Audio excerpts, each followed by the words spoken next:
In front of me is INFINIX Note 30 and today I would like to show you how you can use one-handed mode.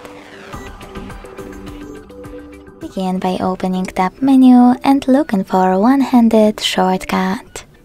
When you find it, click on it. As you can see, one-handed mode is on.